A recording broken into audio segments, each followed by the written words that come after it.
মাত্র ৭ বছরের কন্যা সন্তান রামিসাকে হারিয়ে ঢাকার পল্লবীতে এক বাবার এই বুক ফাটা আর্তনাদ আজ পুরো দেশের বিচার ব্যবস্থাকে কাঠগড়ায় দাঁড় করিয়েছে।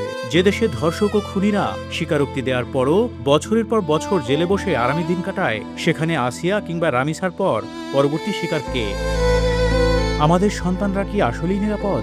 আজ যে শিশু পৃথিবীর আলোয় এসেছে, আমরা তার তরে একটি সাজানো বাগান চাই।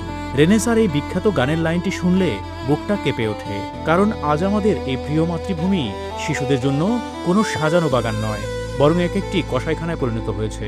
গত 19শে মে রাজধানীর পল্লবীতে ঘটে গেল এক লোমহর্ষক পৈশাচিক ঘটনা। মাত্র 7 বছর বয়সী পপুলার মডেল হাই স্কুলের 2য় শ্রেণীর শিক্ষার্থী রামিসা আক্তার, যে বয়সে তার হাতে থাকার কথা ছিল রঙিন পেন্সিল আর খাতা, সেই বয়সে প্রতিবেশীর বিকৃত লালসার শিকার হয়ে তাকে চলে যেতে হলো ওপারে। ঘাতক সোহেল রানা তাকে কেবল ধর্ষণই করেনি, নিজের অপরাধ লুকাতে রামিসাকে গলা কেটে নির্মমভাবে হত্যা করে, শরীর থেকে হাত বিচ্ছিন্ন করে ফেলে, ধারালো চাকু দিয়ে ক্ষতবিক্ষত করে তার কোমল শরীর, এমনকি মাথা কেটে টয়লেটের বালতিতে লুকিয়ে রাখা হয়। এই নৃশংসতা, এই বর্বরতা কোনো সুস্থ মানুষের পক্ষে কল্পনা করা অসম্ভব। গত মঙ্গলবার সকাল 10:30 রামিসার মা তাকে স্কুলে পাঠানোর জন্য খুঁজছিলেন। হঠাৎ উল্টো দিকের ফ্ল্যাটের দরজার সামনে দেখতে পান মেয়ের ছোট্ট স্যান্ডেল জোড়া। মা যখন দরজায় কড়া নাড়ছিলেন, ঠিক তখনই ঘরের ভিতরে চলছিল সেই পৈশাচিক হত্যাকাণ্ড। মূল আসামি সোহেল রানা যেন পালাতে পারে, সেজন্য তার স্ত্রী স্বপ্না দীর্ঘক্ষণ দরজা বন্ধ করে রেখেছিল। মেয়ের এই নৃশংসতম হত্যাকাণ্ডের পর দেশের বিচার ব্যবস্থার উপর গভীর আক্ষেপ ও অনাস্থা প্রকাশ করেছেন রামিসার বাবা আব্দুল হান্নান মোল্লা। গণমাধ্যম কর্মীদের সামনে দাঁড়িয়ে 55 বছর বয়সী এই বাবা কান্না ভেজা কণ্ঠে যা বলেছেন, তা প্রতিটি বিবেকবান নাগরিকের বুকে তীরের মতো বিঁধেছে। মাত্র 15 মাসের ব্যবধান। 2024 সালের মার্চ মাসে মাগুরার 8 বছরের শিশু আসিয়াকে নির্মমভাবে ধর্ষণ ও হত্যা করা হয়েছিল। সে সময় পুরো দেশ উত্তাল হয়ে উঠেছিল, রাজপথে নেমেছিল মানুষ। কিন্তু বছর না ঘুরতেই আবারও একই ঘটনার পুনরাবৃত্তি ঘটল রাজধানীতে, রামিসার মাধ্যমে। আমরা কি আসলেই আসিয়াকে মনে রেখেছি? আসিয়াকে ধর্ষণ ও হত্যার দায়ে আসামি হিটু শেখকে গত বছরের 17 মে মৃত্যুদণ্ড দিয়েছিলেন নারী ও শিশু নির্যাতন দমন ট্রাইব্যুনাল। মাত্র 14 কার্যদিবসে সেই বিচার শেষ হয়েছিল, কিন্তু রায় ঘোষণার পর 1 বছর পার হয়ে গেছে। ডেথ রেফারেন্সের নথি হাইকোর্টে পড়ে আছে, সেই রায় আজও কার্যকর হয়নি। এক সময় যে আসিয়াকে নিয়ে দেশ তোলপাড় হয়েছিল, আজ তাকে সবাই ভুলে গেছে। আসিয়ার পর আজ রামিসা, আর রামিসার পর এরপর কে?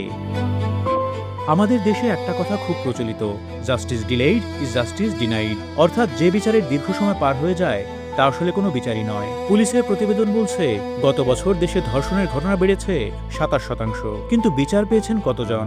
বাংলাদেশ সুপ্রিম কোর্ট ও ব্র্যাকের যৌথ উদ্যোগে পরিচালিত একটি সাম্প্রতিক গবেষণায় ভয়াবহ এক তথ্য উঠে এসেছে।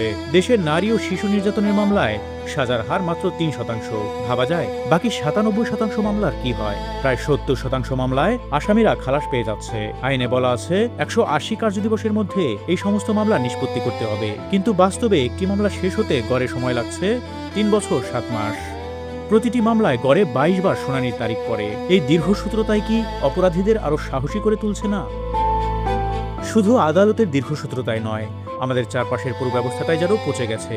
ধর্ষণের শিকার হয়ে কোনো পরিবার যখন থানায় মামলা করতে যায়, সেখানেও চলে নানা টালবাহানা।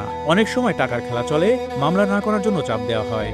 গ্রাম্য মাতব্বর বা প্রভাবশালী মহলের সালিশ বৈঠকের মাধ্যমে ভুক্তভোগীর হাতে কিছু টাকা গুঁজে দিয়ে নানা রকম ভয়ভীতি দেখিয়ে ঘটনা ধামাচাপা দেওয়ার নজির এই দেশে কম নেই।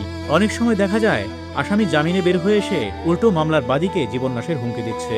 বিচার পেতে পেতে কোনো কোনো মামলায় 10 বছর বা তারও বেশি সময় লেগে যায়। ততদিনে হয়তো মামলার বাদী দুনিয়া ছেড়ে চলে যান। এই যদি হয় বিচার ব্যবস্থার আসল চেহারা, তবে রামিসার বাবার খুব কি অন্যায্য? দৃশ্যমান এবং দৃষ্টান্তমূলক শাস্তি না থাকার কারণে এদেশে এক একজন ভয়ঙ্কর সিরিয়াল রেপিস্টের জন্ম হয়। মনে করে দেখুন, বাংলাদেশের প্রথম নথিভুক্ত সিরিয়াল কিলার ও রেপিস্ট রসুখার কথা। 17 থেকে 35 বছর বয়সী দরিদ্র পোশাক কর্মীদের প্রেমের ফাঁদে ফেলে নির্জন স্থানে নিয়ে গিয়ে ধর্ষণ ও নির্মমভাবে হত্যা করা ছিল তার নেশা। 101 জন নারীকে হত্যার টার্গেট ছিল তার। 11 জন নারীকে ধর্ষণের পর হত্যার কথা সে অকপটে স্বীকার করেছিল। নারীদের গোপনাঙ্গে সিগারেটের সেকা দেয়া, স্তন কেটে ফেলার মতো বিকৃত রুচির অপরাধ করত সে। 2009 সালে রসুখা গ্রেপ্তার হয়। চাঁদপুরের নারী ও শিশু নির্যাতন দমন আদালত তাকে মৃত্যুদণ্ড দেন। বর্তমানে সে গাজীপুরের কাশিমপুর কারাগারে বন্দী। কিন্তু অত্যন্ত পরিতাপের বিষয়, দীর্ঘ 17 বছর পার হয়ে গেলেও আজ পর্যন্ত রসুখার মৃত্যুদণ্ড কার্যকর করা হয়নি। 17 বছর ধরে সে জেলে বসে আরামায়েশে দিন কাটাচ্ছে। রাষ্ট্রের টাকায় তার ভরণ পোষণ চলছে। রসুখার মতো অপরাধীদের শাস্তি যখন ঝুলে থাকে, তখন সমাজে জন্ম নেয় রাশেদুল ইসলাম রাব্বির মতো নতুন প্রজন্মের সিরিয়াল রেপিস্টরা। এই রাব্বি মেয়ে সেজে সামাজিক যোগাযোগ মাধ্যমে বন্ধুত্ব করত, এরপর ব্ল্যাকমেইল করে নিজস্ব আস্তানায় নিয়ে এসে ধর্ষণ ও ভিডিও ধারণ করত। পুলিশের তথ্য মতে এই রাব্বি মাত্র 2 মাসে 13 জন তরুণীকে ধর্ষণ করেছে। মিরপুর এলাকার মেয়েদের টার্গেট করে যাত্রাবাড়ির দুনিয়া এলাকায় নিয়ে সে এই যৌন নিপীড়ন চালাতো। গত মাসেই সে পুলিশের হাতে ধরা পড়েছে। আর যদি রসুখার মতো সিরিয়াল রেপিস্টদের উপযুক্ত শাস্তি দ্রুত কার্যকর করা হতো, তবে হয়তো এই রাব্বিদের মতো অপরাধীদের জন্ম নেওয়ার সাহস হতো না। আজ শিশু আসিয়া ও রামিসার নাম গণমাধ্যমে আসায় আমরা জানতে পারছি, আলোচনা করছি, কিন্তু এর বাইরেও কত শত শিশু ও নারী প্রভাবশালী বা লোকলজ্জার চাপে চুপ হয়ে যাচ্ছে, তার হিসাব কি রাষ্ট্র রাখছে?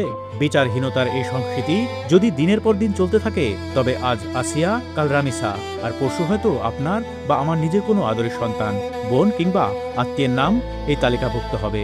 এই নরক থেকে আমাদের মুক্তি কবে মিলবে?